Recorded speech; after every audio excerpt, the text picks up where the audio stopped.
rejected, as well as misstatements about Amtrak and Starline services. Worse, the so-called benefits to other communities are not certain, as the draft EIS only suggests a 3-year enforcement period, which means CN is not accountable to maintain any reductions in freight traffic in other communities or prohibited from increasing traffic in all of our communities. That's no firm commitments from CN.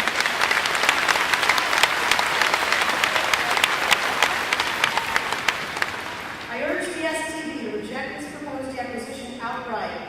If, however, you choose to allow it to move forward, you should require CN to fund and complete all needed mitigation as identified by our communities before any increase in freight traffic is allowed.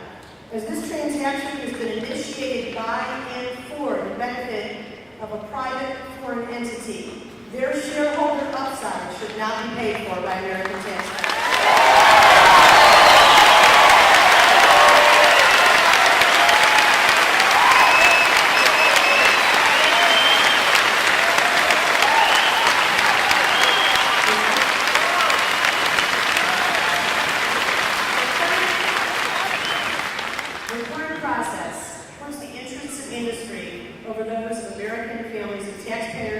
In September, I'll be working to move legislation to change this process in order to better reflect American values by protecting the rights of our constituents and our communities.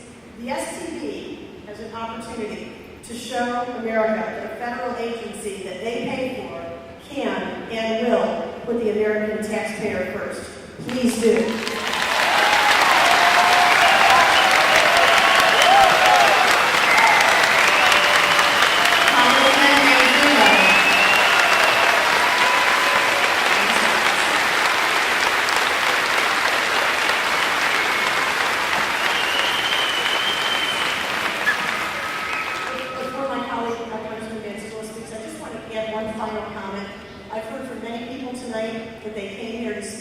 Because of the time constraints of 6 to 9, many will not be able to speak. I know they're having a request for additional hearings, and I just want to make that request again tonight, and I hope you'll consider their opportunity to speak. Thanks so much.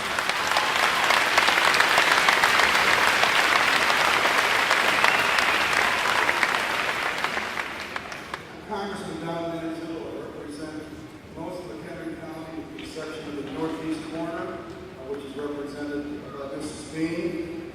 And I cannot tell you how disappointed I am with the poor scholarship by the STB on the environmental impact statement.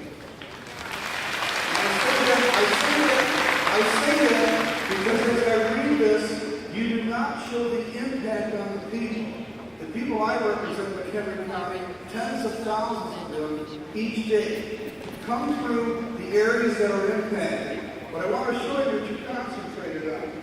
On page 3, 1130, on the horned bladder wheels. You took that into consideration. And on page 3, 1110, the yellow-belled saxon. Now, these are legitimate issues that should be determined by environmental impact, but because you never insisted on knowing the length of the trains or the number of trains, your statement, your conclusions are faulty because you don't have the evidence, because CN never squared with you, they never squared with us. That's the problem. And I do not see how you can make this conclusion. In fact, the introduction, the 25 minutes that you took, should be given back to the people. That we did the opportunity, and I would ask unanimous consent that 25 minutes be added to the clock to end at 9:30. Do we have that? Do we have that one minute? Would you add 25 minutes back to the clock for the people to be heard? Because the people have never been heard on this. 3 weeks ago, 4 members of Congress held a hearing in downtown Chicago. And the president of CN Railroad personally told Senator Durbin he would appear anywhere, any place, anytime, and he refused to show up. The next day, we got a press release threatening to sue. We introduced the legislation. A week later, he puts out a process so you can bypass what could possibly happen in Congress. Now, why are these people, why are they upset? They've never been treated fairly. And what's at stake? 400 crossings of school buses on those tracks.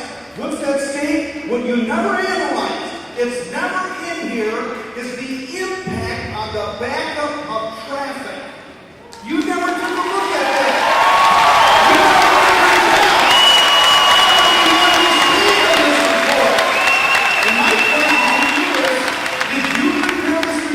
Or did CN?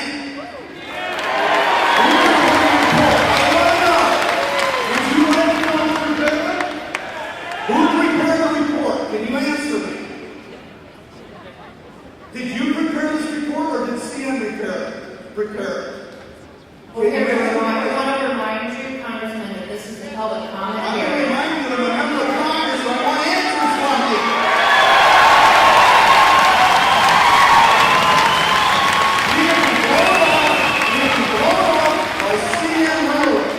We want a simple answer.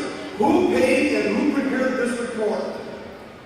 We would invite you and any other member of the Answer the public question. to go to the open house Answer area. the question.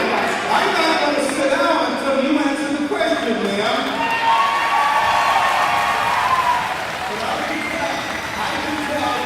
I can tell before that nothing to do with this report.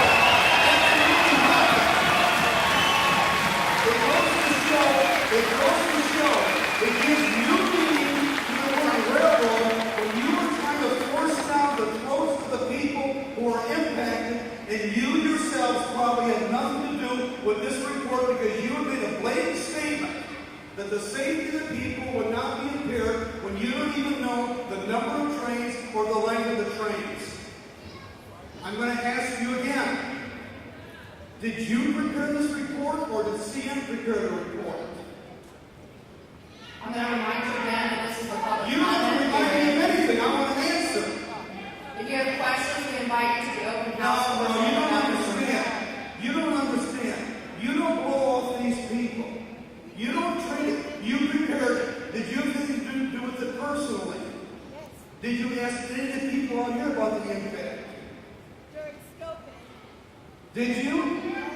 Did you ask the people? Did you ask the people for input on this report?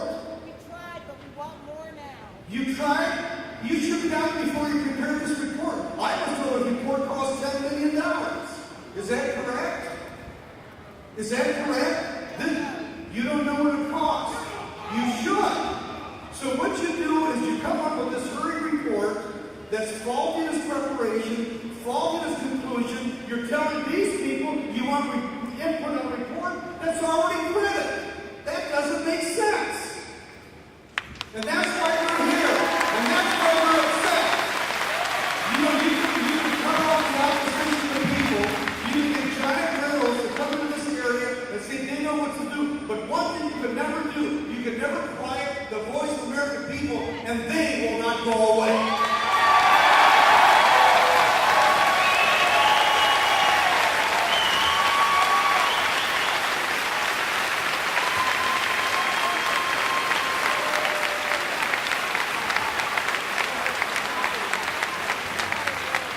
Okay, we're going to continue with the public comment portion.